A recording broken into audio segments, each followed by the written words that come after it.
Ok, gracias. Vale, aquí está. Vale, ya está. ¿Ahora? Sí, sí. Perfecto. Genial. Pues vamos al medio del asunto.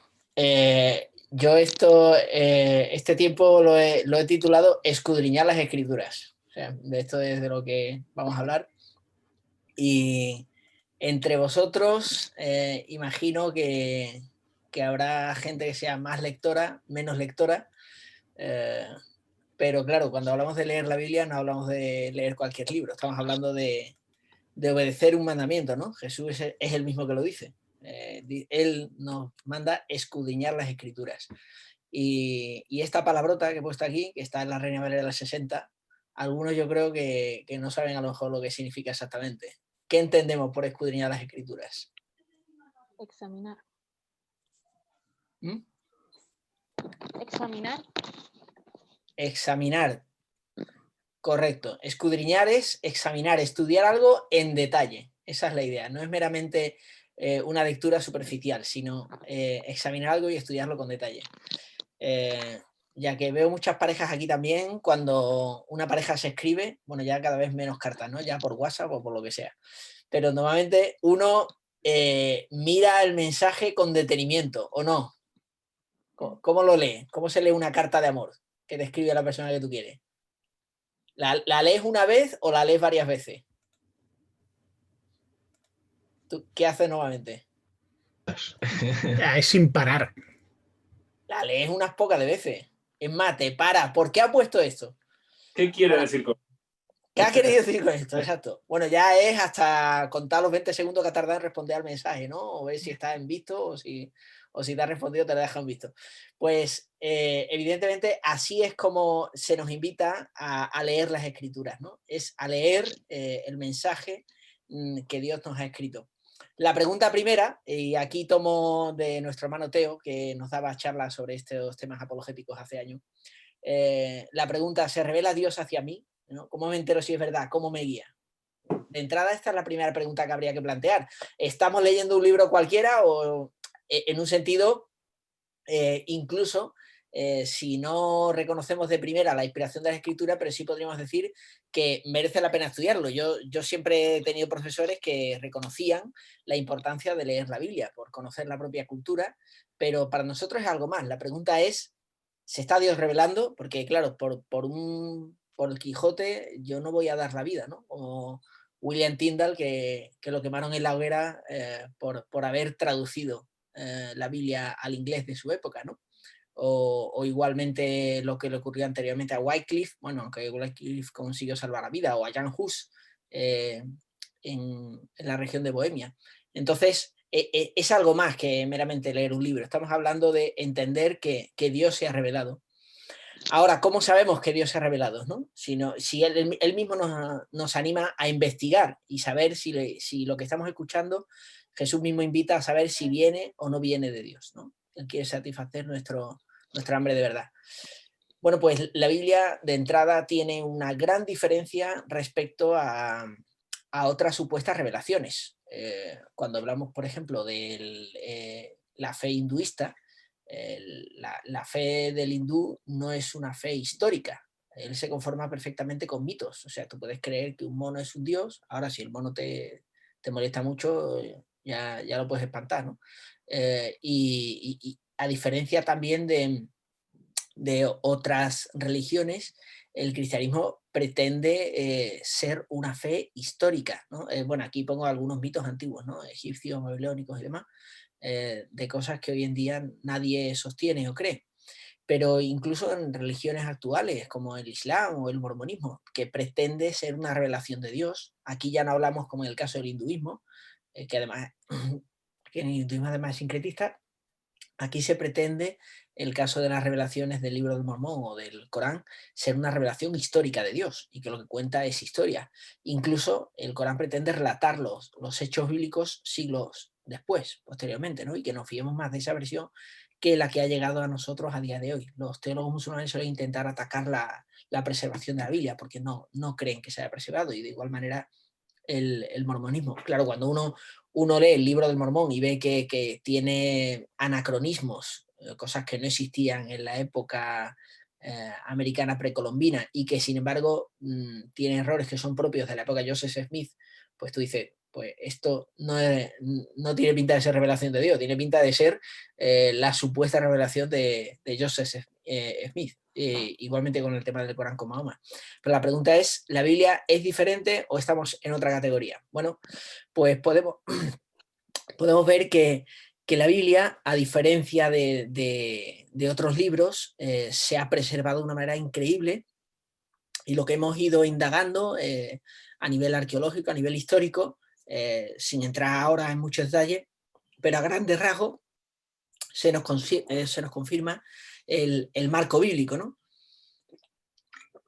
Sabéis que en los textos del Antiguo Testamento los masoretas eran los que lo copiaban a lo largo de los siglos, y el texto que teníamos era de la Edad Media. Estamos hablando de 10 siglos después de Cristo, y cuando se descubren las cuevas del Qumran, en parte por accidente, pues se encuentra que se han preservado por ese clima seco pergaminos, papiros manuscritos en las zonas de las cuevas de Qumran. Y vemos que 10 siglos de diferencia pues no han producido alteraciones en el texto, sino que se ha preservado de una manera increíble. Los masoretas, de hecho, eran muy escrupulosos a la hora de copiar la palabra de Dios, casi supersticiosos, diríamos hoy, ¿no? Porque tenían que contar todas las letras, escribirle un número a la página, a las palabras, y ver si encajaba todo, y si no, tenían que volver al trabajo desde un principio, tenían que lavarse antes de escribir el nombre de Dios, el tetragramaton, en fin, que su trabajo ha quedado confirmado que está bien hecho, ¿no? Hay rollos, como el rollo de Isaías, que vemos que se ha preservado maravillosamente, y salvo alguna coma, algún detalle tonto, pues ha llegado hasta nosotros, tal como estaba hace 20 siglos, ¿no?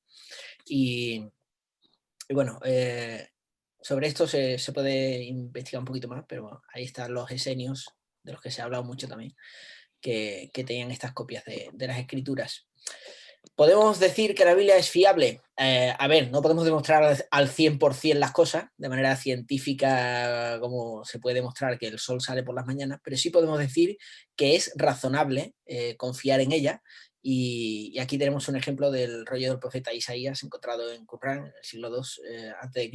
Es un rollo que además mantiene la integridad del texto con una ligera separación a la mitad, lo cual nos habla también de la estructura de cómo solían escribir, con cierta simetría antiguamente.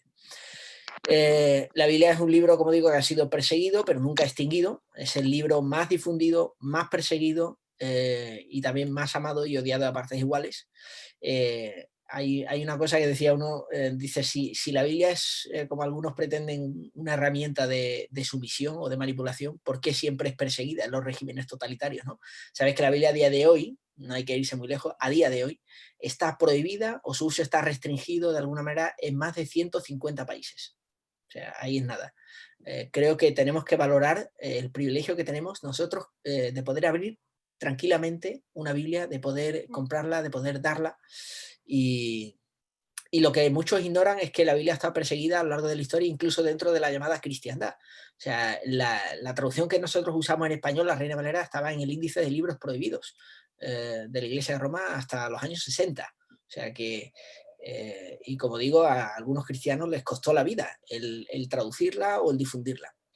Bueno, temas como el Pentateuco, ¿no? Que durante tiempo se dijo que no existía escritura en los tiempos de Moisés. Bueno, se encontraron tablas de barro en Ebla, estamos hablando de más de 20 siglos antes de Cristo, donde se comprobó que la escritura ya existía en aquella época, ¿no?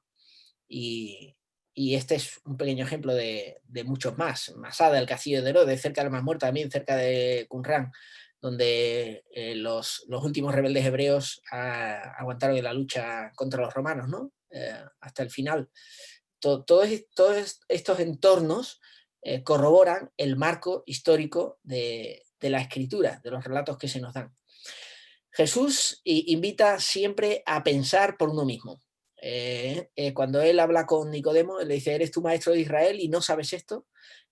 Pablo, cuando escribe a los Corintios, dice, juzgad vosotros mismos lo que digo. Una y otra vez la Biblia nos invita a pensar, a meditar, a no aceptar las cosas porque sí. La idea que tenemos a veces arraigada en nuestra cultura y en otras culturas de, bueno, lo que diga el líder, lo que diga el pastor, esto no es lo que se nos invita a las escrituras. Las escrituras dicen en Hechos 17 que los cristianos de Berea eran más humildes que los de Tesalónica porque escudriñaban las escrituras para ver si lo que Pablo decía era cierto o no. O sea, aquellos judíos que se le había presentado Jesús como el Mesías querían comprobar que lo que Pablo estaba anunciando era lo que realmente profetizaban las Sagradas Escrituras. Y Dios, una vez tras otra, se manifiesta como alguien que nos invita a confiar en Él, pero que tiene paciencia con nosotros a pesar de nuestra poca fe y nos invita a redescubrir nuevamente el que podemos confiar en Él. El texto masorético al que ya he hecho alusión antes, bueno, el nombre de Dios, de donde se usa Jehová o Yahvé, el tetragrámaton impronunciable, que se escribía, tenía, como digo, unas normas a la hora de escribirse y de copiarse por los masoretas. Cuando vamos al Nuevo Testamento, este es un tema también actualmente candente, ¿no? Por los nuevos manuscritos que se van hallando o incluso algunos que existían que se han datado con más precisión. Para algunos eruditos en siglos pasados, pues pensaban que el Nuevo Testamento era fruto de leyendas, ¿no? Que se habían escrito posteriormente, que serían del siglo II, ¿no? Ahora está de moda con el Código Da Vinci, ¿no? La idea de que el Nuevo Testamento es uno de miles que existieron, como me dijo un compañero del laboratorio una vez. Y digo, realmente hay cultura popular que ha hecho mucho daño, ¿no? Pero cuando uno va a las evidencias, lo que más bien encontramos, y esto prácticamente no lo ha cuestionado hoy nadie, incluso en círculos no cristianos, es la idea de que los evangelios canónicos, los 4 evangelios que tenemos en el Nuevo Testamento, son escritos del primer siglo y son la fuente más fiable que tenemos. Cuando vi un reportaje de National Geographic sobre el Evangelio de Judas, de la secta de los cainitas, que estamos hablando del siglo IV, V, aunque el mismo documental reconoce que todo es pura especulación y todo es marketing, es para vender un poco, porque luego no hay nada. Pero ver que algunas personas se tragan esto, pues a veces es un poco triste, ¿no? Que estén buscando en apócrifo que son del siglo IV, V, VI y no yendo a la fuente original, ¿no?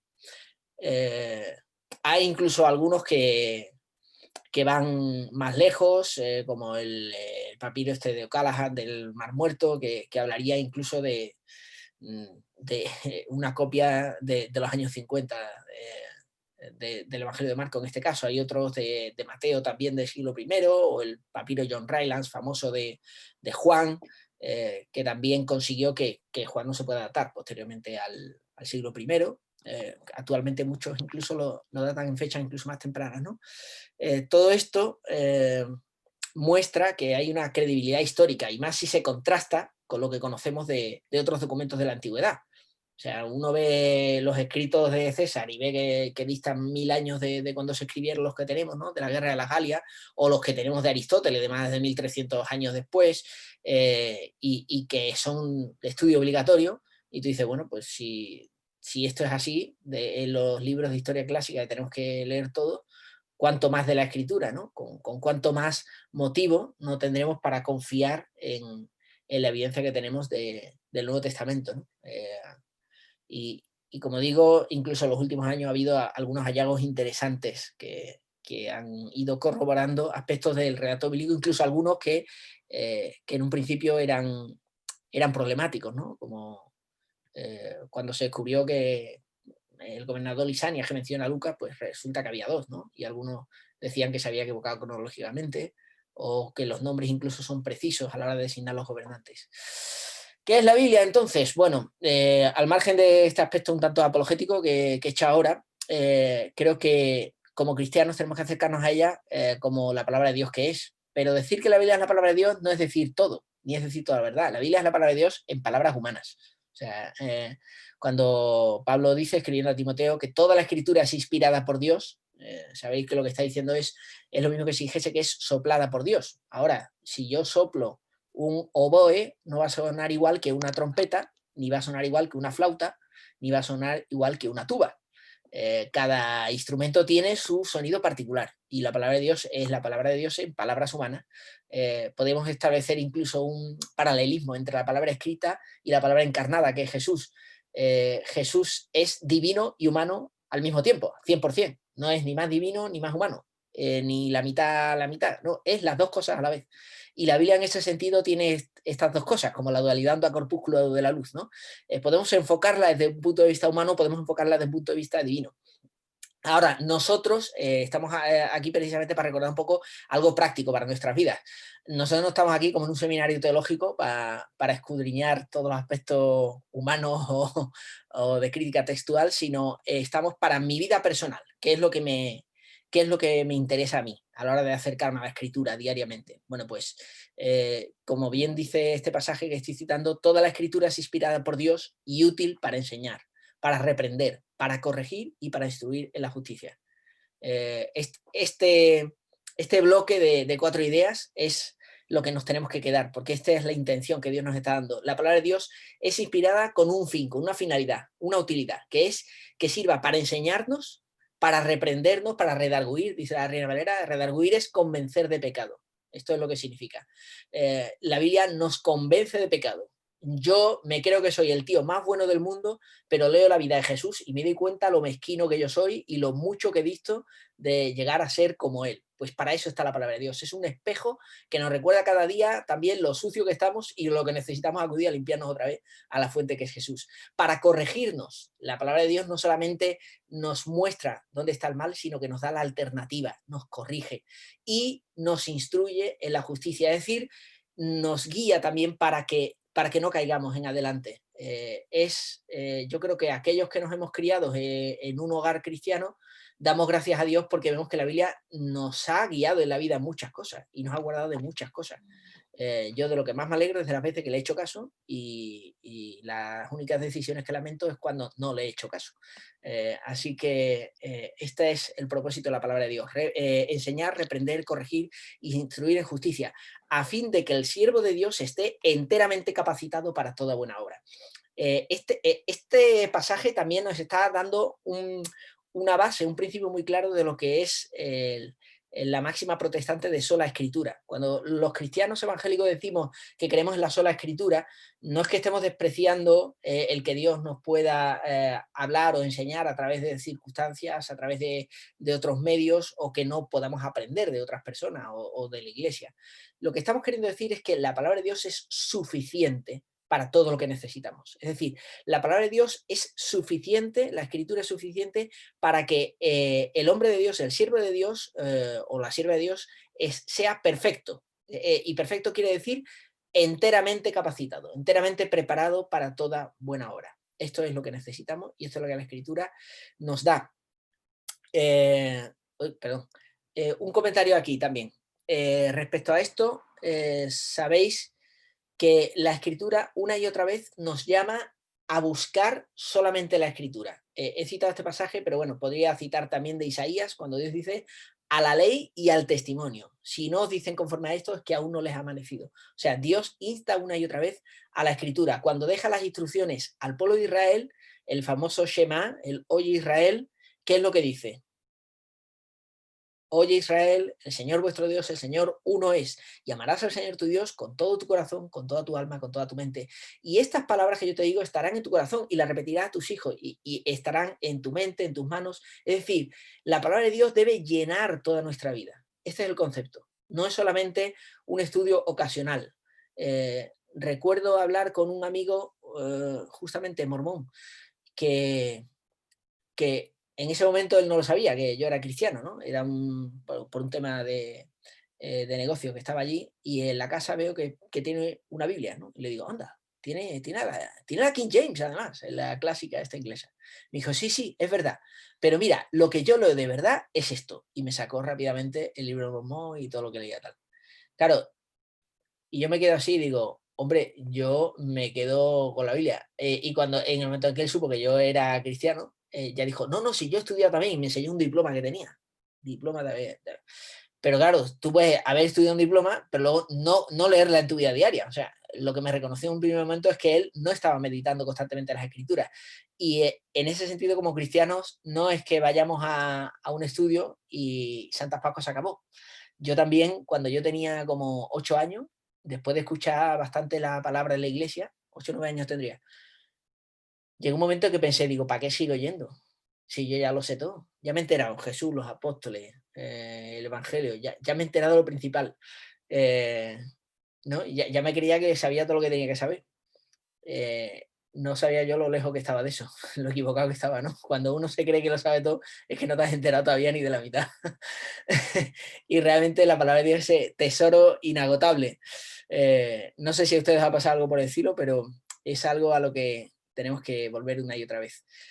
Y realmente descubres con el paso del tiempo, cuanto más la vas leyendo, cuanto más vas leyendo una y otra vez, vas descubriendo cosas que antes no habías visto en la palabra de Dios. Entonces, esto es lo mejor para leer la Biblia es leerla mucho. O sea, aquí en un sentido no hay un truco escondido. Lutero decía que cuando él preparaba un sermón o cuando él meditaba algo, era leer y releer el pasaje. Y en este aspecto yo estoy de acuerdo con usar todas las herramientas disponibles. O sea, si tenéis libros a mano, si tenéis buenos comentarios, si tenéis todo genial. Pero antes que nada, antes que eso, haberse leído por lo menos concienzudamente la escritura misma. Incluso yo animaría a leerla primero sin notas y comentarios, y luego te lees todo lo que tengas que leer. Pero leer primero, familiarizarte con el texto, familiarizarte con lo que dice la palabra, al margen de lo que pueda decir cualquier otra persona. Y luego ya si quieres vas a las herramientas. ¿Que sabes griego? Puedes leer en griego, fantástico. ¿Puedes leer en hebreo? Genial, te leer el Antiguo Testamento en hebreo, te leer el Nuevo Testamento en griego. Pero no es necesario, en un primer momento yo creo que si tienes una buena traducción, es leer la escritura, leerla y releerla y vas a captar el aire. Hablaba Donald Carson en el Fórum GBU en 2004 que nos habló, dice, en la iglesia hay hermanas que no tienen grandes estudios teológicos, pero se han leído la Biblia tantas veces que tienen un olfato teológico para notar cuando algo es bueno o cuando no lo es, nada más por el hecho de haber leído mucho la escritura. Y luego, evidentemente, tenemos el supremo ejemplo de Jesús. ¿Cómo respondió Jesús a las tentaciones de Satanás? En Mateo 4 y Lucas 4. ¿Cómo? Con la palabra de Dios, o sea, con la Biblia, vamos. Escrito está. Escrito está. O sea, toda la respuesta que Jesús da a Satanás es escrito está.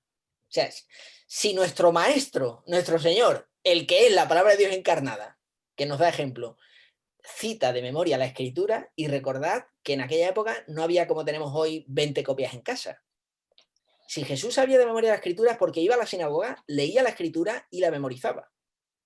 ¿Me explico? O sea, y venía haciéndolo desde que era pequeño. Es decir, Jesús tenía la costumbre de estudiar, memorizar y conocer muy bien la escritura, para que cuando Satanás viene a engañarle, él responde, escrito está. Y ese es nuestro ejemplo supremo. Yo no me creo más listo que él, ni más sabio que él. Yo me atengo a lo que él hizo. Hay personas que se desaniman cuando se encuentran falsos maestros y dicen, oye, ¿quién sabe lo que dice la Biblia? Hay tantas interpretaciones que vete tú a saber, ¿no?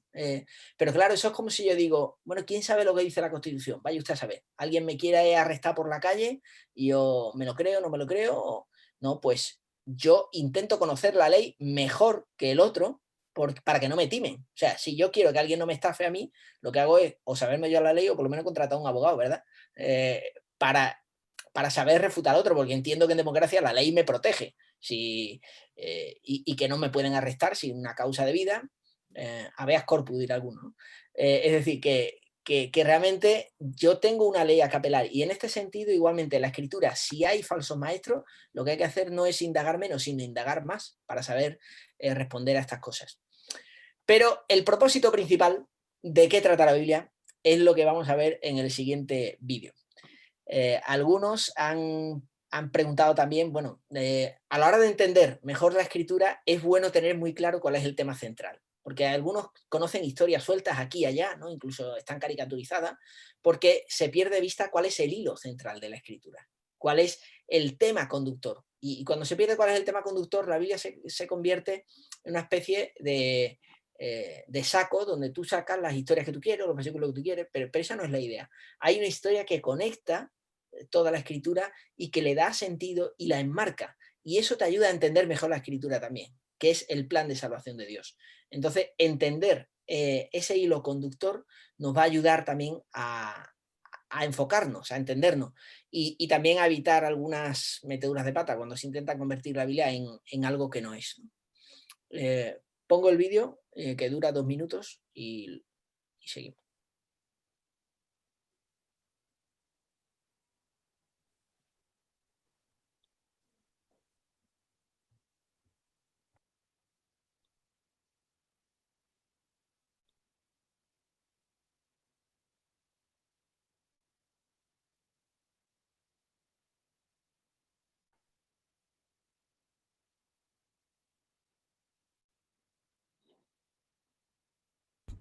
No sé vosotros, pero yo no oigo. ¿Se oye el audio? No, No, que va. No se escucha. no. Yo no sé si a la hora de compartir hay un botoncito que te activa el audio de lo que estás compartiendo. Sí, pone ¿Se que oye ahora? compartir Deja- el audio del ordenador y tal. Hay Sí, un- deja de compartir y vuelve a compartir y cuando vuelvas a compartir activa la casilla de activar el audio. Hay un clic abajo a la izquierda cuando le das a compartir pantalla, creo. Un clic abajo que es compartir el audio. Sí, Con audio de pantalla, con audio de... A ver, sale... A ver, compartir sonido de la pantalla. computadora. Compartir sonido de la Compartir sonido de la computadora. Aquí Exactamente. está. Sí. Ahí está, ahí está. Ahí está. Maravilla. Ahora. Ahí, gracias. Menos mal.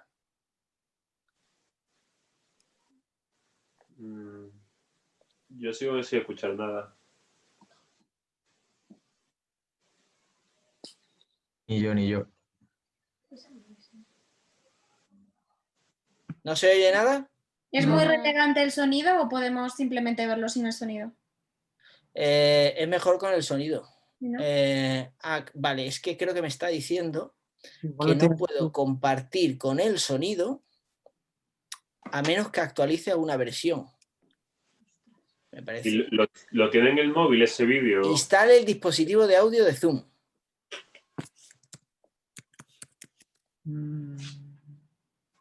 Instalando dispositivo. Vale, ahora está, ahora está. Vamos a ver qué tal.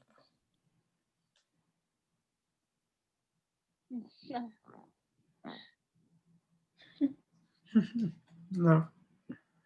Me temo que no. es un Mac. Ah, Oye, menos No con me, los... no me diga más. Emilio, ¿no nos puedes mandar el vídeo al grupo de WhatsApp y lo vemos por ahí aunque sea? ¿Lo tienes en tu móvil? ¿No lo escucháis? No. No. Igual si lo comparte otra pantalla que tenga el PowerPoint o algo así. Andrés lo tiene. Sí, Pues a ver, podría, no sé. sí. Vamos a ver. Espérate, voy a intentar.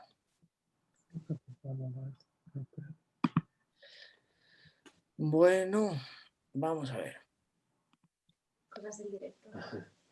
Cosas del directo, es así. Efectivamente. Es la pausa para ir al baño. En la... Ya ves.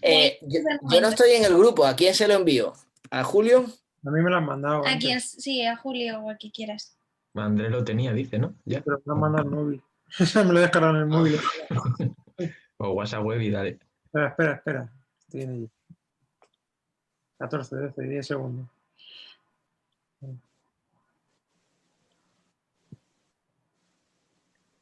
Bueno, aprovecho para decir que vendo un Toyota Corolla.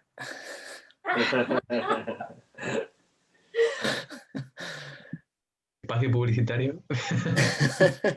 Bueno, voy a hacer publicidad. Mira, esta herramienta ha sido muy útil. La Biblia ilustrada, la Biblia en cómic. ¿La habéis leído alguna vez? No. Yo lo tengo ya el vídeo, si queréis, o si lo tienes ya tú preparado. Bueno, no, ponlo tú. Si a mí me estaba abriendo el PowerPoint, pero si lo tienes, ponlo. Vale. Pantalla completa. Segundín. Yo también tengo la Biblia en cómic.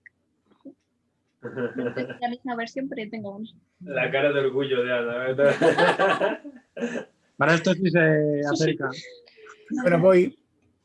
Un hermano me decía, yo cada vez que me pierdo en el relato bíblico, me voy a la Biblia en cómic para enterarme de dónde va cada cosa. Porque claro, en los libros del Antiguo Testamento, tú lees Reyes y lees Crónicas y es volver a contarte lo que ya te ha contado antes. Entonces, para ubicarte y decir quién va antes y quién va después, te lees la Biblia en cómic y ya está. ¿Veis mi pantalla ya? Sí. A ver si... Ah, perdón. Ahora, sí, sí. Pero yo aquí en medio. Está un recuadro gris en medio. La Biblia no es una serie de historias desconectadas. Es un solo narrativo en que cada historia y cada personaje señala a una persona que es más grande. La historia de Adán y Eva no se trata solo del primer hombre y la primera mujer. Hay un mejor y verdadero Adán que pasó la prueba en el huerto y cuya obediencia se nos confiere. Hay un mejor y verdadero Abel que fue inocentemente asesinado y cuya sangre clama por nuestra absolución en vez de nuestra condenación. Hay un mejor y verdadero Abraham, quien contestó el llamado de Dios para dejar todo lo cómodo y familiar y salir al vacío a crear un nuevo pueblo de Dios. Hay un mejor y verdadero Isaac, el hijo de risa, de gracia, que no solo fue ofrecido por su padre en el monte, sino que verdaderamente fue sacrificado por nosotros. Hay un mejor y verdadero Jacob, quien luchó y recibió el golpe de justicia que nosotros merecíamos, para que al igual que Jacob, solo recibiéramos las heridas de gracia que nos despiertan y nos disciplinan. Hay un mejor y verdadero José, quien a la diestra del rey perdona a los que le traicionaron y vendieron, y que usa su nuevo poder para salvarlos. Hay un mejor y verdadero Moisés, quien se pone en la brecha entre el pueblo y el Señor y es mediador de un nuevo pacto. Hay una mejor y verdadera peña de Moisés, la cual al golpearla con la vara de la justicia de Dios, ahora nos brinda agua en el desierto. Hay un mejor y verdadero Job, quien de veras sufrió inocentemente para después interceder por y salvar a sus amigos insensatos. Hay un mejor y verdadero David, cuya victoria se convierte en la victoria del pueblo, aunque ellos mismos ni siquiera levantaron una piedra. Hay una mejor y verdadera Esther, quien no solo arriesgó perder un palacio terrenal, sino que perdió su gran palacio celestial. No solo arriesgó su vida, sino que la entregó para salvar a su pueblo. Hay un mejor y verdadero Jonás, arrojado a la tempestad por el rescate de muchos. Hay un mejor y verdadero Cordero Pascual, inocente, perfecto, indefenso, inmolado para que pasara de largo el ángel de la muerte. Él es el verdadero templo, el verdadero profeta, sacerdote y rey, el verdadero cordero y sacrificio, la luz verdadera y el pan verdadero. La Biblia no es una serie de historias desconectadas, es un solo narrativo que nos señala a una persona, a Jesús.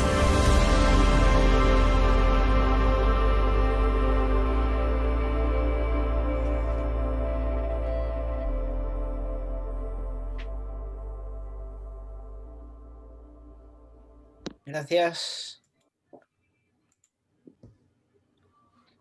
¿Se ha entendido bien el vídeo? Sí. Vamos, yo sí. Muy bien. Sí, sí. Creo que es un vídeo que resume, bueno, y alude a un libro que hay escrito sobre esto, El Misterio Revelado. Como toda la escritura apunta a Jesús. Y esto es lo que tenemos que entender también. Nosotros leemos la Biblia como cristianos, o sea, no somos judíos, leemos la Biblia como cristianos y por lo tanto Jesucristo es la clave interpretativa de la Escritura. Es aquel a quien apunta toda la Escritura. Esto no me lo estoy inventando yo, esto lo dice el propio Jesús. O sea, esto es... aquí está. El testimonio de Jesús: escudriñad las Escrituras porque a vosotros os parece que en ellas tenéis la vida eterna y ellas son las que dan testimonio de mí. Estas son las palabras de Jesús en Juan 5:39 que él le dice a aquellos estudiosos de la ley. Os voy a pedir que abráis vuestra Biblia. ¿Tenéis por ahí Biblia? ¿Cerca? ¿La aplicación? Bueno, ahora aquí. Muy bien, pues vamos a ese pasaje, a Juan 5:39. Mira, es que justo me estaba leyendo esta semana.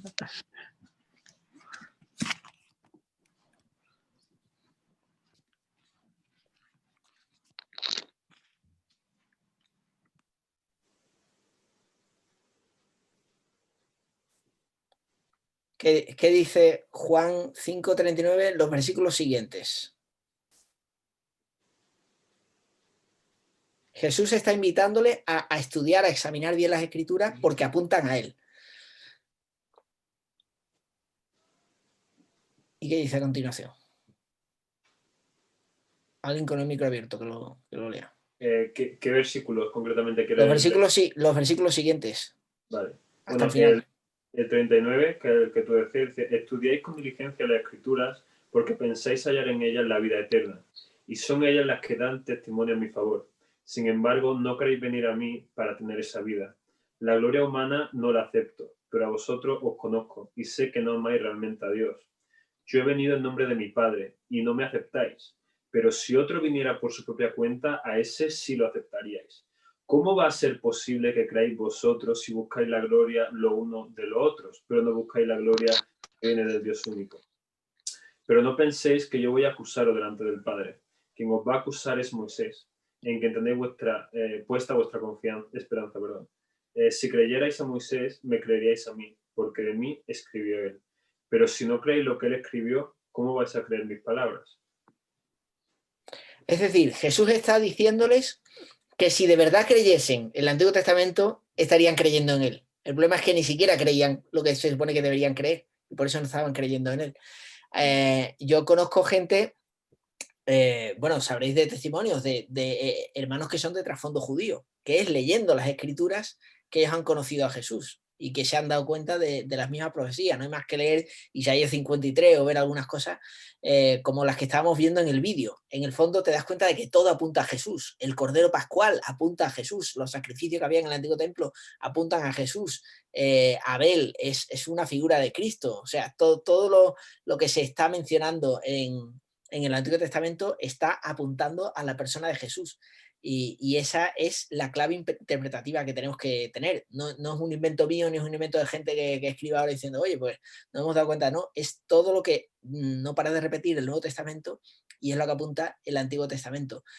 Cuando Jesús cuenta la historia del rico y Lázaro, pone en boca de Abraham unas palabras, que es cuando el rico dice que Lázaro se levante de los muertos y avise a mi familia para que no vengan aquí a la condenación. Él dice, a Moisés y a los profetas tienen, óiganlos. Y él dice, no, padre Abraham, pero si alguno se levantare de los muertos, oirán. Y dice, si no oyeren a Moisés y a los profetas, tampoco oirán, aunque alguno se levantare de los muertos. Es decir, si no hacemos caso a lo que Dios nos dice en la Escritura, no creemos que vamos a hacer más caso de ninguna otra manera. Y el mismo Jesús, en Lucas 24, os voy a pedir también ahora que vayáis a Lucas 24. En Lucas 24... él se encuentra con los del camino de Maús. Ahora os digo el versículo. Recordáis la escena, ¿no? Los dos que van caminando de camino a Maús, tan tristes, cabizbajos, y Jesús se les une y en ese momento no lo reconocen, dice, sus ojos estaban velados. Él se pone a hablar con vosotros, de qué habláis y tal, y ellos están contando que están desanimados porque pensaban que Jesús sería el Salvador, el Mesías prometido, pero ha muerto en la cruz y ahora las mujeres diciendo que dicen que la han visto y tal. Y la respuesta de Jesús, ¿cuál es? Versículos 25 al 27. Quien pueda que lo lea.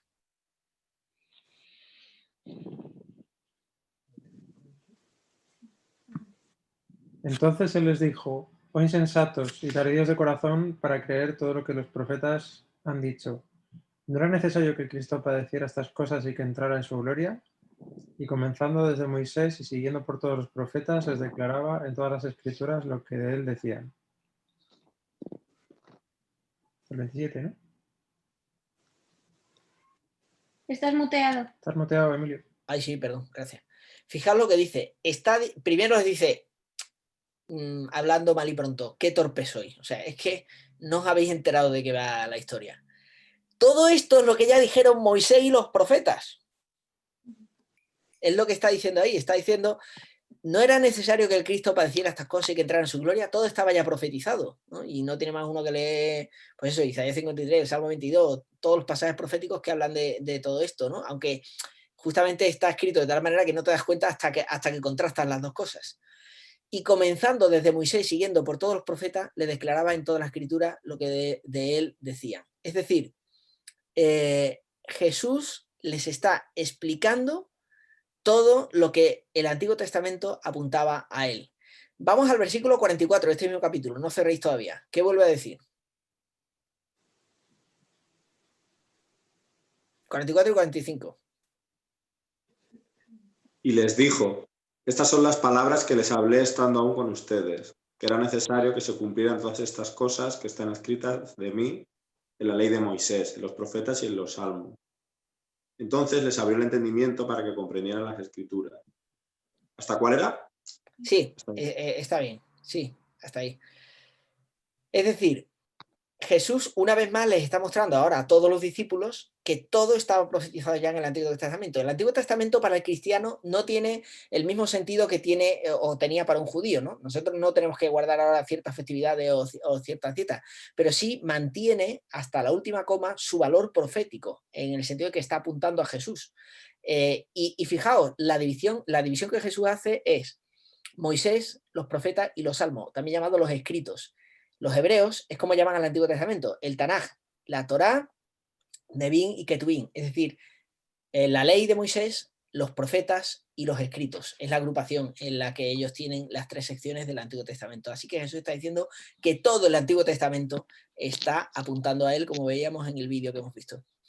Ahora bien, ¿cómo hacemos nosotros, cómo lo traducimos esto para un estudio personal de la Escritura? Y con esto vamos a ir cerrando. ¿Cómo se aplica esto? Bueno, pues métodos de estudio. Teniendo claro lo que tenemos delante, teniendo claro el propósito, enmarcando esto, métodos hay varios, evidentemente. Hay grandes recursos hoy en día. No voy a dar ahora una clase de seminario. Pero hay un método muy sencillo que se ha promovido mucho entre pastores en formación cuando no tienes ninguna herramienta más. Es el método OYA. Algunos lo conoceréis.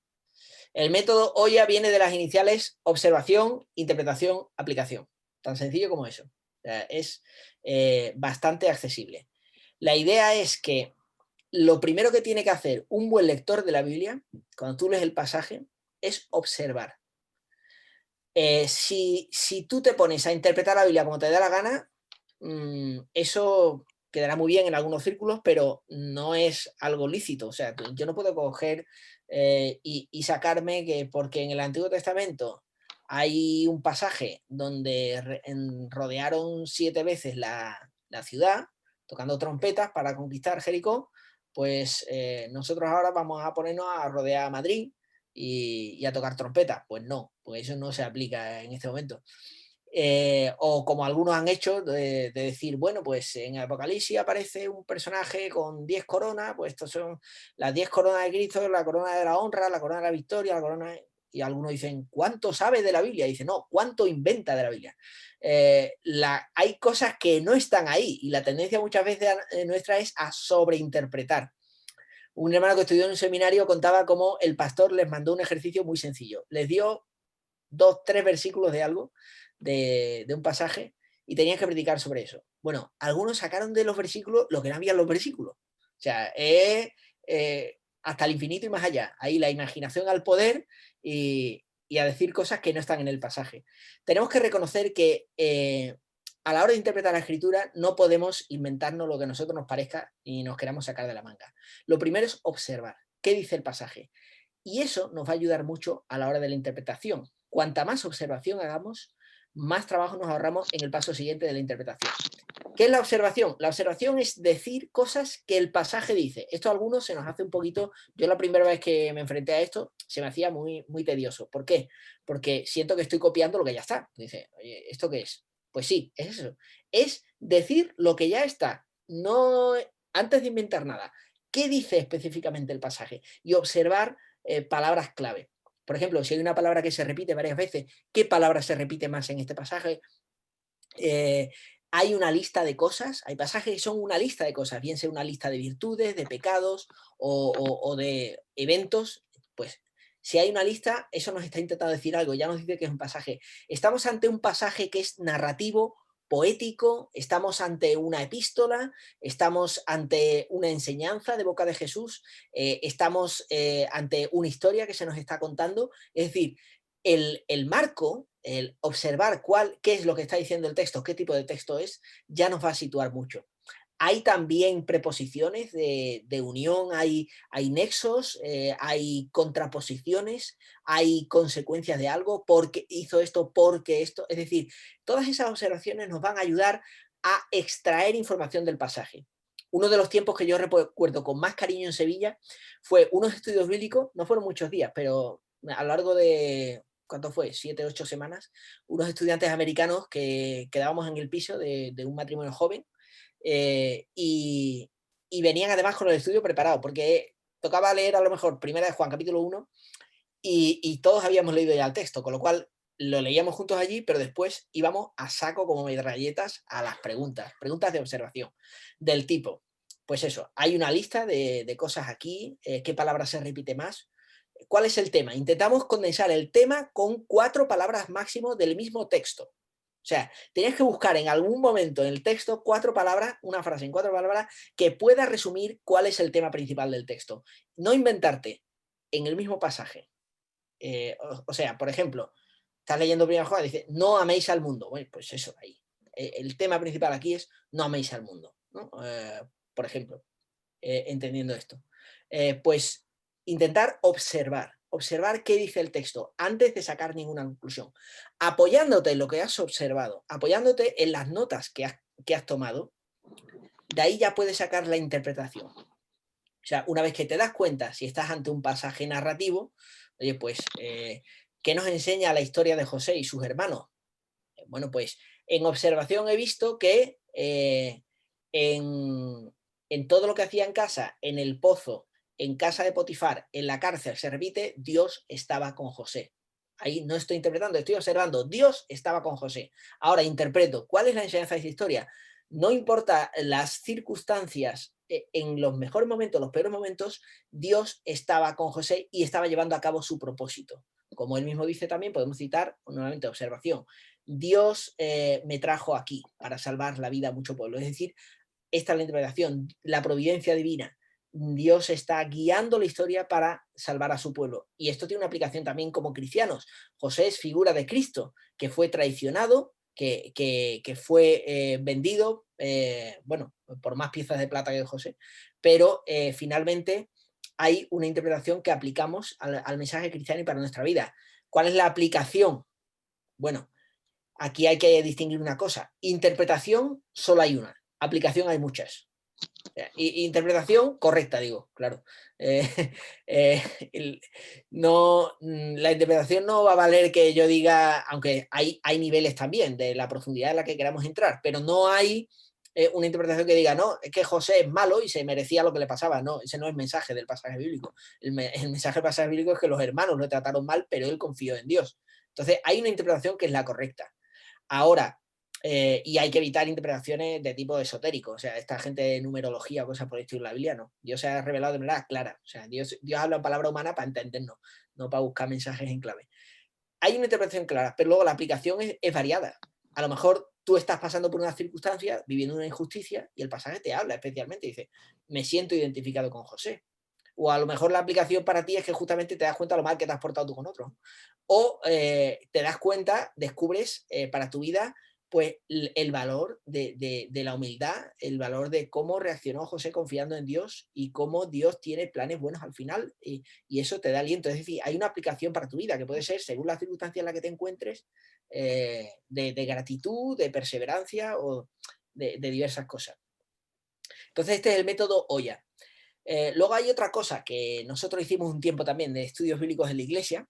Tengo una versión aquí un poquito más actualizada. No sé si se ve. Sí, aquí. Esto es un cuaderno que puedes tomar notas también.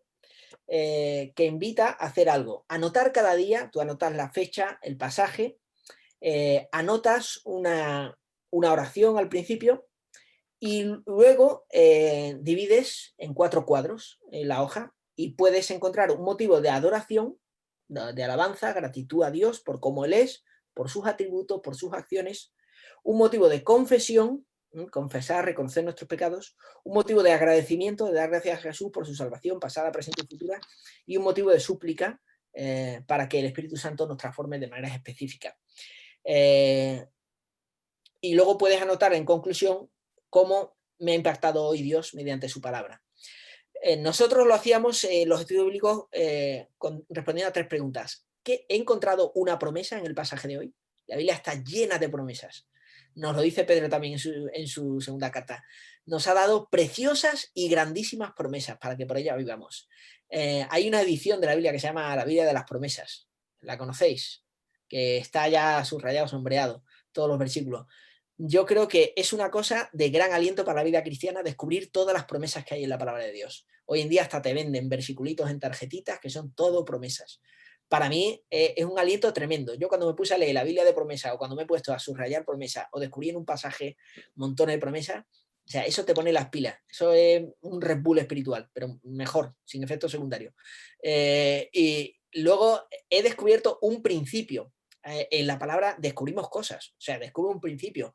Pues yo qué sé, estás leyendo Gálatas y dice, no os engañéis, Dios no puede ser burlado. Todo lo que el hombre sembrare, eso también segará. Eso es un principio. También alguno lo puede ver como una promesa. Si sembramos para vida eterna, o sea, al espíritu, del espíritu segaremos vida eterna. Si sembramos para la carne, de la carne segaremos destrucción. Es decir, hay un principio que aprender, o un principio acerca de Dios. Dios es santo, sed santos porque yo soy santo. Oye, pues, ¿qué significa toda la santidad de Dios? Estoy leyendo Amós y demasiado limpio de ojos eres para ver el mal. O sea, Dios no puede tolerar el mal en su presencia. Bueno, pues aplicamos esto, ¿no? O Dios es fiel, Dios cumple su palabra. Hay un pasaje donde vemos la fidelidad de Dios. Pues eso, aprender un principio, algo. Y por último, un mandamiento, algo que obedecer en nuestra vida.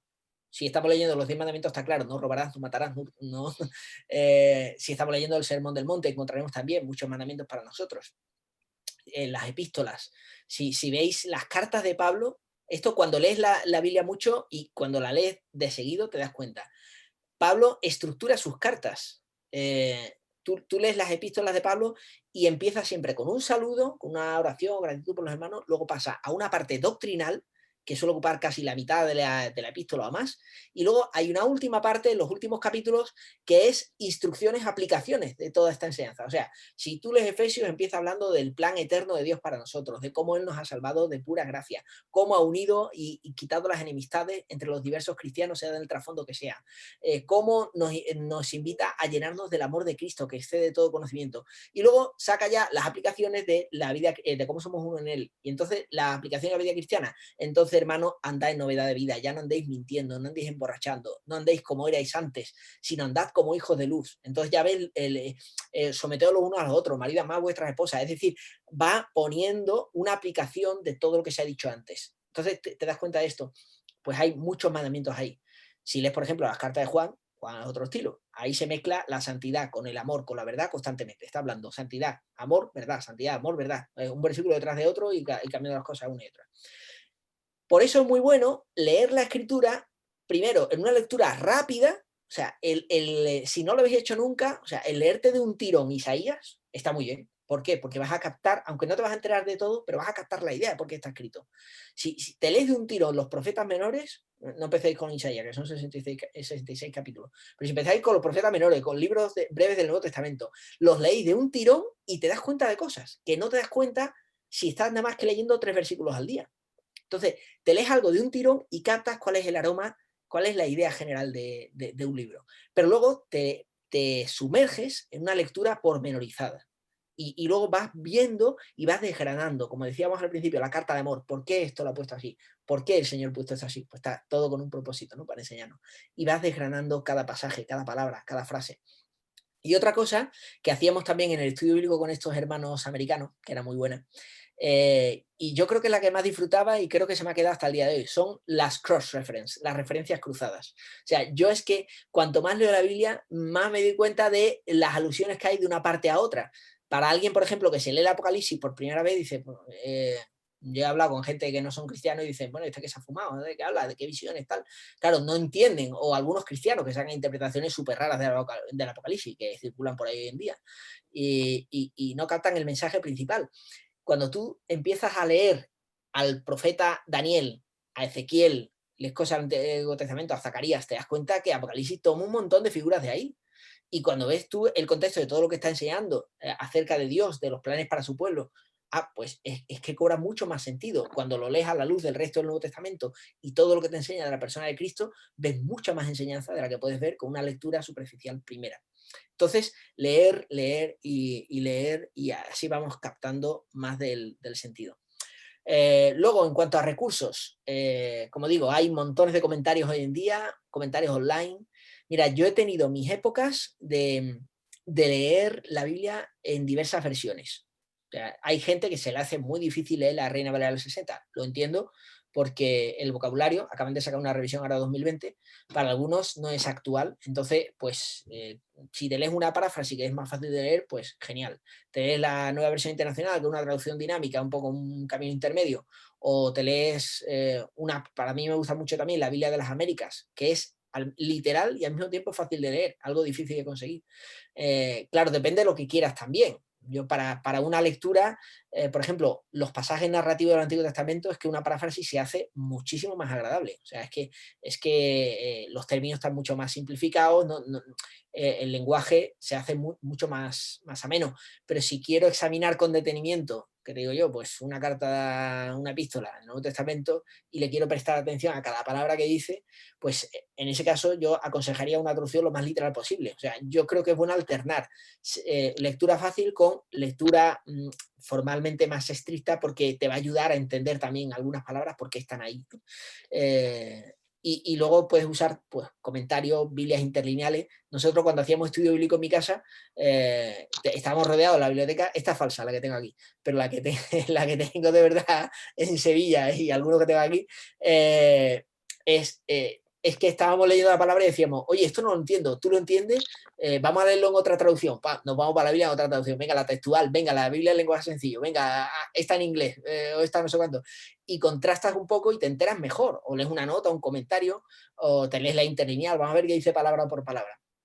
Eso es una pasada. Si puedes, tanto personalmente como con amigos, ponerte a estudiar eso es genial. Otro año me regalaron una Biblia con comentarios muy buena, que ese año, en lugar de proponerme leer la Biblia en un año, lo que me propuse fue, me voy a leer esta Biblia tarde lo que tarde. Y si tardo 3 años en leérmela, tardo 3 años en leérmela. Pero me voy a leer cada punto, cada coma, y no voy a dejar por remover una frase que yo me entere qué quiere decir. Yo he tenido años de lectura ágil y años de lectura densa. Entonces, ese año dije, ese año lectura densa. Voy a tardar más, pero me voy a quitar todas las dudas que tenga de un pasaje. A ver si me entero quién era este rey, a ver si me entero cuál era el contexto aquí de lo que Jesús dijo, a ver si me entero. Pues esto es muy bueno también. O sea, son cambios de ritmo. Yo aconsejo esto, o sea, probar un año, lo que es decir, oye, pues voy a intentar recorrer toda la escritura. Si todavía no has leído la Biblia completa, mi consejo, intenta completar la lectura de la Biblia entera por lo menos una vez. George Bush presumía de haberse leído la Biblia 2 veces. Entiendo que eso para uno es una hazaña. Conozco hermanos que se han leído ya, han perdido la cuenta. Con cuanta más asiduidad la lea, mejor. Pero alternar tipos de lectura yo lo recomiendo personalmente. Yo alternar, incluso si puedes alternar idiomas, ver otras traducciones, te abre mucho los ojos de ver cómo se pueden matizar algunas cosas. Y años, ya digo, o meses de lectura ágil o de lectura más pausada, ¿no? Incluso en el mismo día. O sea, tener un momento de lectura rápida y el mismo pasaje volverlo a leer con detenimiento.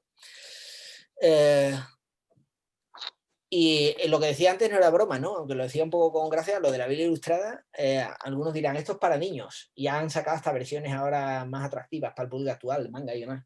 Yo, como soy un clásico, me quedo con la de David Cook, que es muy buena.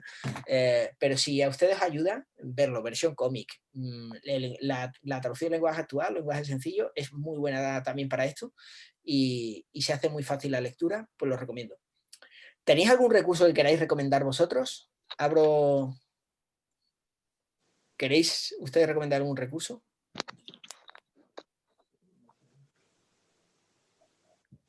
¿Nadie tiene algo favorito que diga, tenéis que leer esto?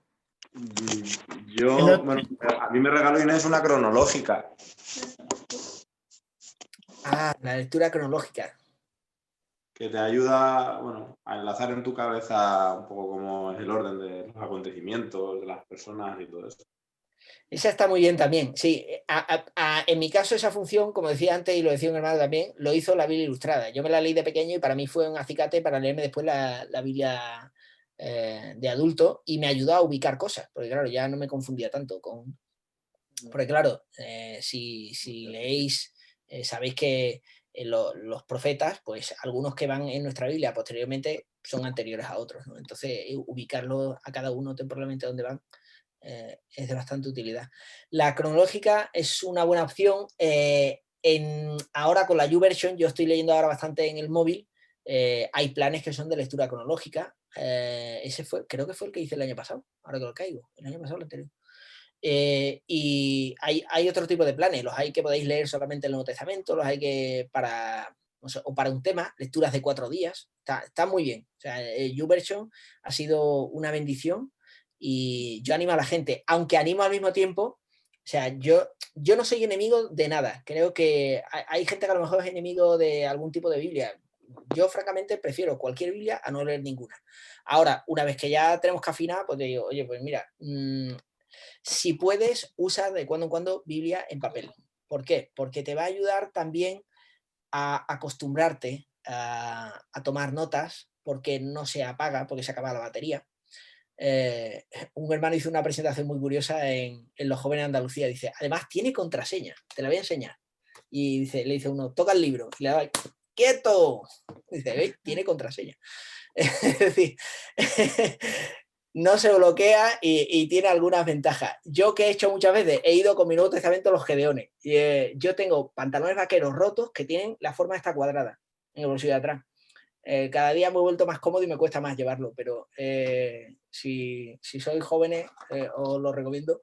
Y incluso le pegaba aquí lo que vendía la Liga del Testamento Bolsillo, que ponía algunos versículos, esto de memorizarte versículos clave para temas, está muy bien. Luego, recalco lo que dije antes de pasada, pero importante, la oración. La Biblia tiene una dimensión sobrenatural. No olvidemos que no estamos hablando de cualquier libro. Estamos pidiendo la dirección del Espíritu Santo, que es el que la escribió en última instancia, el que inspiró a los autores, y por lo tanto, Él nos tiene que ayudar.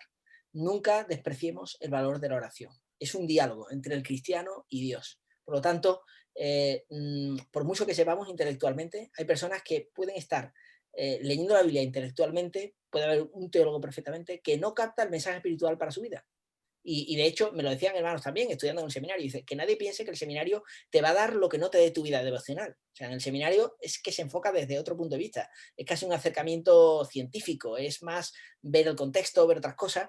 Entonces, si tú no tienes una vida personal devocional, incluso casi te vas a secar, porque te vas a acostumbrar a ver la Biblia con unos ojos que no es ver lo que Dios te tiene que decir. Una persona se acercó a un pastor y le dijo eso, dice, a mí es que la Biblia ya no me dice nada, dice, pero ¿ha intentado usted ver lo que Dios quiere decirle a usted, aplicar un mandamiento cada vez? Entonces dijo, a partir de ahí la Biblia se volvió algo nuevo para esa persona. ¿Por qué? Porque no la está leyendo para su propia vida. La Biblia dice que son, el mismo Señor Jesús dijo, bienaventurados los que oyen la palabra de Dios y la obedecen. Y la obedecen. En la traducción clásica dice, la guardan. Guarda las palabras de este libro, medita en él día y noche. La idea de guardar significa guardar en tu corazón algo con la idea de ponerlo en práctica. Eso es obedecer. Pero incluso me gusta la palabra guardar porque es como reténlo bien, pero con la idea de aplicarlo. Y una costumbre que se ha perdido actualmente es la de rumiar. Cada vez, y tenemos un problema todos actualmente, Internet en el móvil nos ha mal acostumbrado. Nuestra atención cada vez está menos enfocada en un tema y más dispersa en todas las cosas. O sea, realmente la multitarea que existe actualmente nos está atrofiando o desentrenando para una labor que antiguamente existía, que es la de concentrarte en una sola tarea durante un periodo largo de tiempo. O sea, el poder estar 2 horas sentado leyendo algo, bueno, no pido que estéis 2 horas, pero bueno, pues digamos ya 20 minutos, pero que tú estés concentrado en algo 20 minutos sin distraer tu atención hacia ninguna otra cosa, es algo que cada día se está poniendo más difícil, porque estamos sobreestimulados de muchas cosas a la vez. Y es bueno que retomemos la costumbre de concentrarnos y de rumiar lo que leemos. Hay personas que tienen una gran capacidad lectora, pero no meditan lo que leen. O sea, puede leer, hay gente que se lee 20 libros, bueno, Donald Carson, el que he citado antes, ese se lee 500 libros al año. Es un erudito evangélico, para mí de los mejores, pero además tiene una capacidad comprensora genial. Yo he conocido gente que lee un porrón, pero no te sabe decir lo que ha leído o entender, o lo primero que lee es lo que le influye, ¿no? Tenemos que aprender a ser, en ese sentido, lectores críticos, lectores que son capaces de leer y meditar algo. Y la palabra de Dios nos invita mucho a meditar. Y con eso ya llego al último punto. Memorizar las escrituras. Esto es de nota. Esto es... si no queréis conformaros con leer, mi consejo, memorizar. Además, hoy en día, como decía, con el móvil y con otras cosas, podemos estar escuchando en audio, repasando cosas de una manera extraordinaria como nunca antes. De las mejores cosas que hicimos Noemí y yo de novio fue empezar a memorizar las escrituras, 4 versículos por semana, quedando y así nos fulminamos Efesios. Yo no sabía que el noviazgo iba a durar tanto, pero nos fulminamos la epístola de Efesios. Así que ahora estamos atascados con un pasaje, vamos a ver si lo retomamos. La cosa es que el quedar con gente para memorizar las escrituras, yo lo he hecho con varios hermanos a lo largo de mi vida. O sea, esto, lo digo, en mi vida esto no ha sido una constante. Hay cosas que no han sido una constante. Los buenos hábitos, las virtudes se pierden fácilmente y los malos hábitos se ganan muy fácilmente y no se pierden fácilmente. Entonces, pero siempre es bueno retomarlos. Yo he tenido la buena costumbre a lo largo de diversas etapas de quedar con gente para memorizar las escrituras. No solamente memorizar yo, en la escuela dominical se nos animaba a esto, pero sí quedar en el campus de la universidad, en diversos sitios, con hermanos, con amigos, para decir, vamos a memorizar juntos. Pues lo que digamos, un versículo por día, 4 versículos por semana, o lo que sea más digerible para cada uno. Mi consejo, no te marques metas muy altas. Si te marcas metas muy altas, te vas a desanimar. Los planes de lectura muchas veces no se siguen porque la gente empieza a cojear cuando llega a Levítico, cuando va súper liado con los exámenes de febrero, y ya lo deja porque dices, ¿para qué? Si ya me he retrasado 5 días, ya tiras la toalla del todo. Bueno, frente a esto hay algunos planes muy buenos que duran 25 días al mes y te dan 5 días de margen para recuperarte, si no has llegado. Hay varias ideas. Yo os puedo pasar, si queréis, algunos de estos PDF que hay. Algunos marcando casillas. Yo tengo hojas que son lo que vas leyendo la Biblia, marcarlo y no desanimarte. Es decir, nunca te desanimes porque hay etapas de más tiempo libre o menos tiempo libre. Sí hay un propósito que yo me hice también de pequeño, del cual me alegro y me alegro toda mi vida, que es de decir, no dejar pasar un solo día sin leer algo de la palabra. O sea, yo os animo, no os marquéis metas muy altas porque os vayáis a animar si no os cumplís, pero sí un mínimo. Un mínimo, o sea, incluso, ¿qué te digo yo? Si lees un versículo, pero decir, no voy a dejar pasar un día, por cansado que esté, por atareado que haya estado, sin leer algo de la palabra. Y evidentemente intentar tener un tiempo aparte, tranquilo, con el Señor. Pero marcar un mínimo de intentar tener diariamente. Os vais a alegrar. No os lo toméis, o sea, nunca tomarse esto como una losa, como algo que está aquí, sino más bien como una oportunidad de algo que te va a alegrar. Y realmente, yo digo, es algo que merece la pena. Realmente la palabra de Dios refresca. Y para eso cada uno que se adapte como quiera. A veces no es tanto marcarte, hay gente que se marca, decir, me voy a leer la Biblia en 6 meses. Vale, pero como te marca una meta muy alta, a lo mejor, si puedes, genial, pero si no puedes, te vas a desanimar. Otra manera de hacerlo es decir, me voy a marcar un tiempo. Es decir, yo voy a tener todos los días 20 minutos, media hora, 1 hora, en el cual voy a estar dedicado plenamente a pasar tiempo con el Señor. Si os digo, esto casi sería más recomendable, es decir, es tener un tiempo de intimidad, porque lo importante para nosotros, al fin y al cabo, no es rellenar una casilla, aunque eso ayuda o estimula, sino decir, voy a tener un tiempo de tranquilidad con el Señor, voy a ver qué me dice. Lo más bonito de tener un tiempo devocional no es decir, me he leído 20 capítulos, es poder decir, hoy el Señor me ha mostrado algo, hoy he tenido un encuentro con Él, hoy he tenido un tiempo de hablar con Él delicioso, maravilloso. Hay un hermano que decía, mira, yo descubrí que mi tiempo con Dios era más fácil caminando. Y leo la Biblia caminando en casa, dando vueltas de un lado para otro, pero leyendo. Hay gente que lo hace de rodillas, hay gente que lo hace de diversas maneras. Oye, pues como te sea mejor. Hombre, no, hay una cosa que no aconsejo y yo mismo he practicado, que es orar acostado, más que nada porque te quedas dormido. Entonces dice, Señor, gracias por este día. Entonces, pero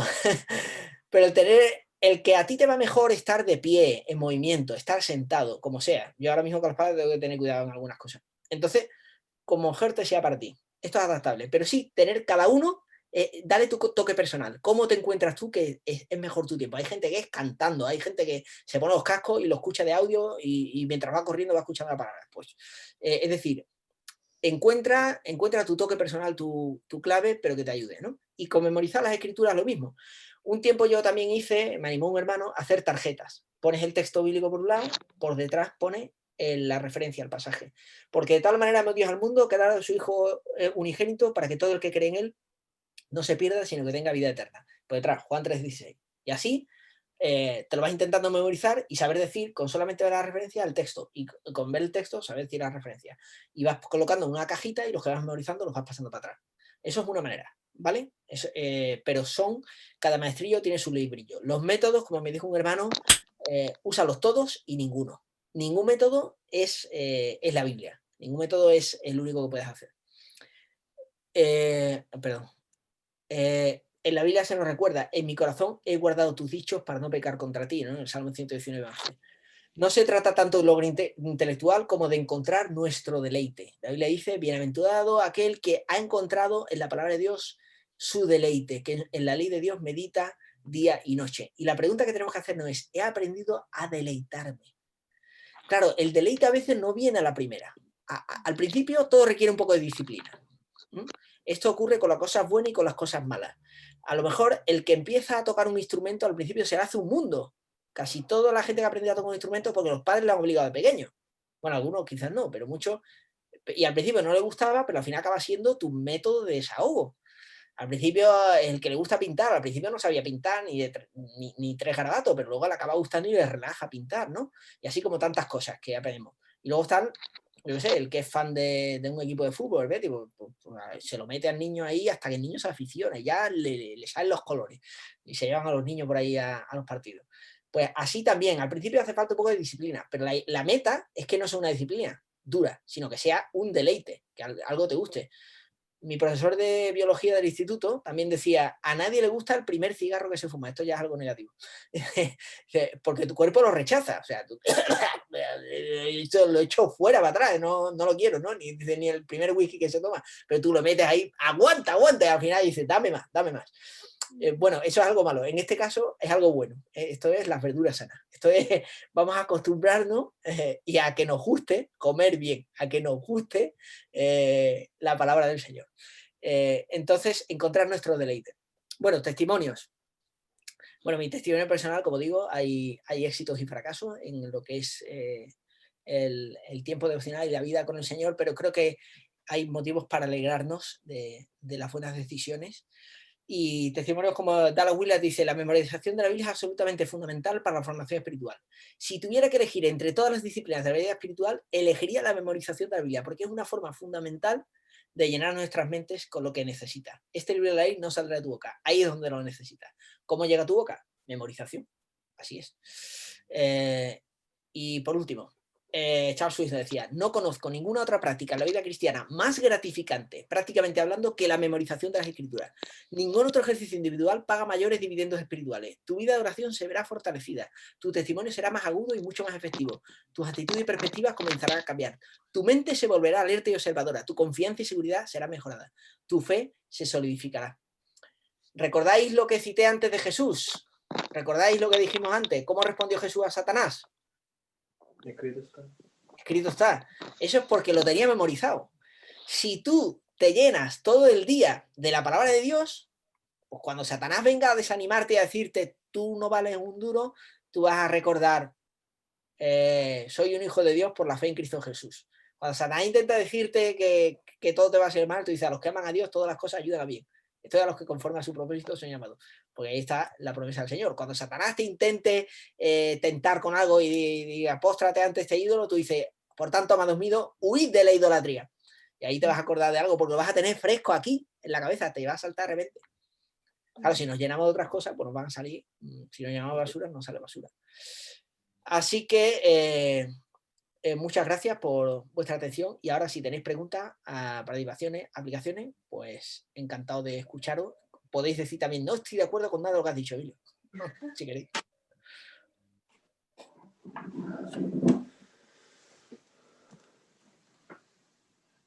Voy de motearos, y hablar.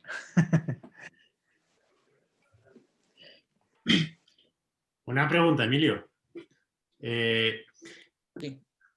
Yo tengo mi opinión, ¿no? Pero quiero saber la tuya. Jesús, cuando decía escrito está, ¿lo decía o lo afirmaba porque ya la conocía la palabra, porque la había estudiado o porque él era la palabra encarnada y ya lo sabía todo? No sé si me explico la pregunta.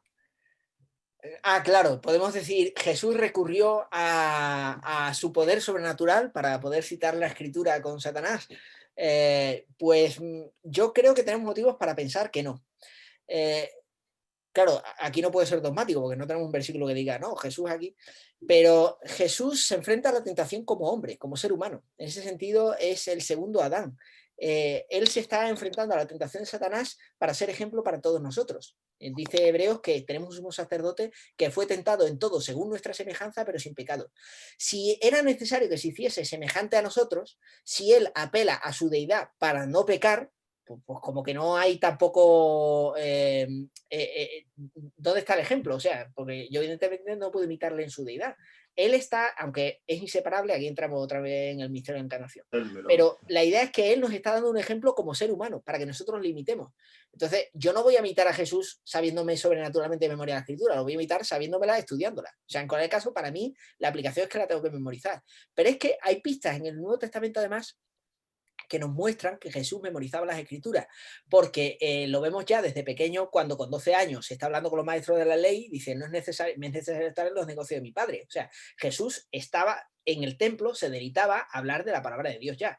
Y vemos que también en Lucas 4, cuando él nuevamente se sienta a leer la escritura, dice, como era su costumbre. La costumbre de Jesús era ir a la sinagoga. Jesús tenía por costumbre leer la palabra de Dios. Por lo tanto, era un hábito en su vida, un hábito arraigado, y sabemos que los judíos tienen esta costumbre también de memorizar los pasajes como el Shema y otros pasajes de la escritura. Entonces, todas estas cosas nos hablan de que no es preciso apelar a la naturaleza sobrenatural o sobrehumana de Jesús para que él citase la escritura, ni hay nada en el pasaje que indique eso, y sí hay otras cosas que apuntan en el sentido de que es tentado como humano, él tenía costumbre de leer y memorizar la escritura y de frecuentarla, y él nos está dando un ejemplo de lo que hay que hacer.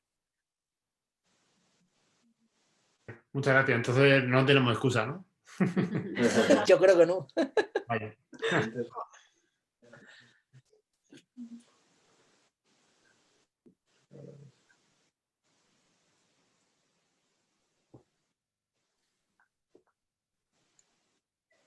Yo tengo otra pregunta. Pues, si puedo, antes de la unión hipostática, esta que ha puesto Julio, que, justo ahora estoy estudiando el Antiguo Testamento y uno de los textos que nos han dado es que las iglesias evangélicas pasamos muchísimo más tiempo en el Nuevo Testamento que en el Antiguo Testamento, y cuando usamos el Antiguo Testamento lo hacemos como de forma rápida, como para sacar una aplicación, pero no te pones realmente a ver la aplicación, ¿no?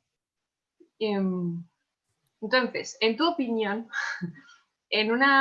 si se está predicando sobre crónicas, vamos a decir, ¿a ti te parece que es necesario que toda predicación acabe como un enfoque hacia Jesús? Como decías, que toda la Biblia, ¿no?, está enfocada en Jesús. ¿Crees Buena pregunta. Sí y no. O sea, realmente el tema, bueno, y os digo, en Swansea yo creo que estamos, yo estoy muy agradecido porque la enseñanza que vemos en Swansea, estamos recorriendo la escritura. Hay predicación expositiva, o sea, se está recorriendo y luego se hacen estudios en los grupos de hogar, de crecimiento, en la célula, porque claro, una predicación no siempre es un estudio bíblico. Hay algunos, aunque a veces cuesta distinguirlo, hay predicaciones que son estudios, pero nosotros tenemos predicación y predicación expositiva. Entonces, y eso es muy bueno para la iglesia, que se haya predicado Isaías, que se esté predicando la primera de Corintios, porque evita crear temas favoritos de uno, que sean los que hable o que tome la escritura por lo que quiere. El pasaje te sujeta para que tú prediques lo que dice realmente la palabra de Dios. Pero sí he visto otras congregaciones y hay lugares donde incluso hay pastores que sin tener formación teológica están predicando según les parece. O sea, y algunos lo hacen con la mejor de las intenciones, pero a veces con poco acierto. Entonces creo que el mal ese no lo veo tanto en nuestra congregación, no es que yo lo esté viendo, pero sí se da a menudo a veces lo que llamamos el mundo evangélico. ¿Qué ocurre con un pasaje de crónica? Como tú estabas diciendo, ¿hay que aplicarlo a Jesús? Pues bueno, depende. Hay pasajes que sí apuntan claramente a Jesús. O sea, hay pasajes que son claramente proféticos. O sea, sería imposible predicar de Isaías 53 y no hablar de Cristo, porque ahí claramente está la historia de Jesús. Otras veces la conexión no es tan evidente. Cuanto más estudia, más conexiones ve, pero tampoco hay que forzarla. Hay pasajes que son de lo que son. O sea, es que un pasaje que está hablando, ¿qué te digo yo? Un pasaje de Crónica, pues está hablando del rey Asa y de cómo tiene que confiar en Dios, que va a pelear por nosotros. Oye, pues en ese caso, el mensaje es la confianza que tuvo el rey Asa. Eso es lo que se llama el sentido primario en hermenéutica. Es decir, el sentido principal, antes de aplicarlo a Jesús, es ese. O sea, el pueblo de Israel tenía que pelear una batalla, confió en el Señor y ahí está. Ese es el sentido primario. No debemos saltárnoslo rápidamente. Yo no puedo coger algo y saltar la aplicación, que es lo que decía antes, saltándome la observación. La observación es que hay un sentido primario que es el de ese momento. Si a mí me está contando un pasaje de Crónica, el caso de Joás, que empezó siendo criado correctamente por el sacerdote Joiada, y luego al final acabas traicionando esa enseñanza, ¿no? Y se acaba corrompiendo, pues ahí hay una enseñanza, que no es que conecte con la cruz de Cristo directamente, es que es lo que pasó ahí, que alguien se mallogró, pues es una advertencia para nosotros de no mallograrnos. O sea, hay que ver, yo creo que hay que ver las cosas desde la perspectiva de la cruz, pero ver las cosas desde la perspectiva de la cruz no significa que vas a sacar a Cristo de donde no está. Tampoco voy a decir, no, es que, yo no sé, la vara que llevaba significa Jesús, no, tampoco. Pero ahora, ¿cómo vas a ver esto? Bueno, pues vamos a ver cómo en Crónicas Dios preserva una línea de reyes en Judá de los cuales va a descender Cristo. O sea, ahí vemos la preservación de Dios y cómo ese niño fue preservado de ser asesinado y cómo Dios mantiene su promesa con su pueblo y la ha mantenido cumpliendo al final, enviando al Redentor. En ese sentido conecta con Cristo, pero en el pasaje concreto, cuando se cargan a Zacarías, oye, pues no, en ese momento no es que esté citando literalmente. Ahora, yo puedo decir, oye, pues Jesús cita esto en el Nuevo Testamento, porque además Crónicas está al final de la Biblia hebrea. Cuando he dicho antes de el orden de los escritos en la Biblia hebrea, pues está al final Crónicas. Y justamente es la última sangre que dice Jesús que se va a reclamar, desde Abel hasta Zacarías. Pues ya meto algo del canon bíblico, si viene a colación. O meto también como hay un justo cuya sangre habla mucho mejor que la de este, ¿no? Como veíamos antes del vídeo. Lo puedo conectar con Jesús, pero no hay una conexión directa tampoco, siempre. A veces el pasaje es una lista de mandamientos, pues es una lista de mandamientos. Ahora, eso nos habla de Jesús que lo cumplió perfectamente, vale, también. Pero en ciertos momentos tienes que hablar de cosas en concreto también. No podemos escaquearnos tampoco de pasajes que son claramente de cumplir mandamientos, llamada al arrepentimiento o de promesas en otro sentido. ¿Me explico o te responde eso la pregunta más o menos? Okay.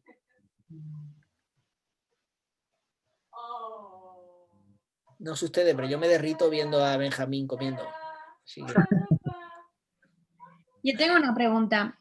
Por ejemplo, ¿qué les recomendarías a alguien para que se enfrente a libros de estos tipo Levítico que son un poco... O sea, ¿qué recomendarías a alguien para que no muera en el intento? Gran pregunta también. Yo, perdonadme, pero en ese sentido sí soy bastante evangélico y no testamentario. Yo le diría a una persona que empiece por lo evangelio. O sea, yo no le pediría nunca a alguien que no se ha leído nunca la Biblia que se ponga a leer Levítico lo primero. Que ya ha pasado esa fase y sabe que su siguiente fase es estos libros algún día tengo que afrontarlos. Exactamente. En ese caso, si tú ya has leído el Nuevo Testamento, entonces te animo a leer Levítico y a leerte algún buen comentario levítico. Comentarios buenos de Levítico, Andamio para mí es una garantía de calidad. O sea, el sello de publicación Andamio de los GBU es que todo lo que publica es bueno. O sea, yo no veo ahí paja entre en el grano. Es que los comentarios son buenísimos. Recordando siempre que los comentarios no son la Biblia. Yo hay autores que me gustan mucho, pero no comparto al 100% lo que escriben sobre algo. Por eso, algunos como José Grau siempre enseñaban, dice, la Biblia sin nota ni comentario. Mira que yo he leído el libro y tengo Biblias con nota y comentario. Pero él siempre enfatizaba, y me lo decían hermanos que son muy puristas en esto, dice, es que si tú lees la Biblia en un libro y otro libro aparte, tienes claro lo que es palabra de Dios y lo que no es.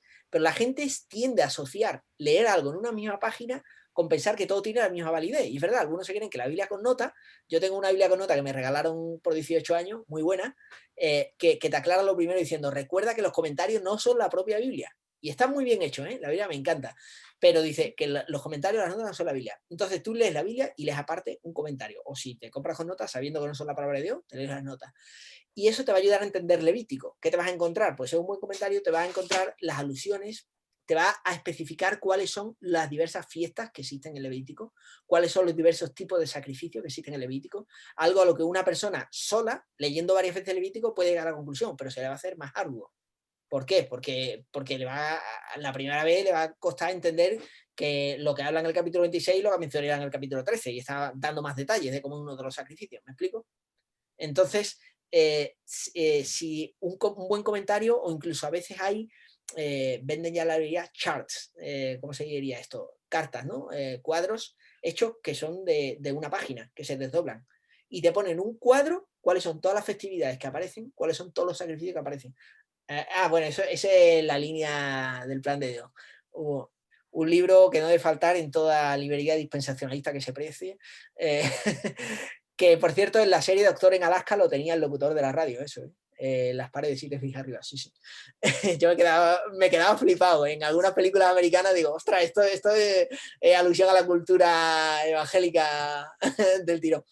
Bueno, pero al margen de esos cuadros que son muy útiles, un buen comentario te va a ayudar a situar mejor. Levítico es uno de los libros para mí más densos y difíciles de leer, porque es largo y encima de todo es darte un montón de detalles repitiendo cosas que dices tú, no puedes decir bis por dos, tantos bueyes y tantos cabritos y tantos corderos, tal. Claro, un comentario te va a ayudar a sacar un poco el significado. Y también usar traducciones paráfrasis. Una persona que no esté familiarizada, yo la aconsejaría, yo qué sé, léete la Biblia en lenguaje sencillo. No sé si ya la conocéis. Ahora creo que se llama traducción al lenguaje actual. Bueno, está ordenada de tal manera que reordena las palabras en una frase. También hay otro hermano en Sevilla que ha sacado la Biblia, el lenguaje, la Biblia fácil. Que lo que hace es reordenar las frases para que sea sujeto, verbo, predicado. Porque sabéis que en el original y en la traducción literal a veces hay hiperbatón. Está diciendo, cayóse el niño al río. No, el niño se cayó al río. Es más fácil. Entonces te lees una traducción simplificada, algo sencillo, un comentario, y esas herramientas te van ayudando. Y luego animo mucho a quedar a hacer estudios bíblicos. O sea, yo hacer estudios bíblicos con amigos en los GBU, en el campus, en pisos, en cosas, para mí ha sido de los momentos de más crecimiento en mi vida y de momentos de gran deleite, porque además éramos brutalmente sinceros. Cuando no teníamos algo, dice, ¿tú entiendes esto? No. Y podíamos soltar ahí a lo mejor una burrada, pero decíamos, ¿esto puede ser esto? Puede ser. Eso a mí me ayudó mucho a soltarme. Yo lo recomiendo. Espero que ayude.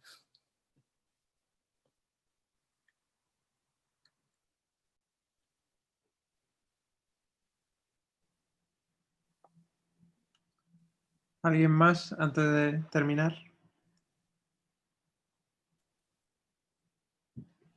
¿No? ¿Todos? ¿Todo claro? Pues, bueno, muchas gracias, Emilio.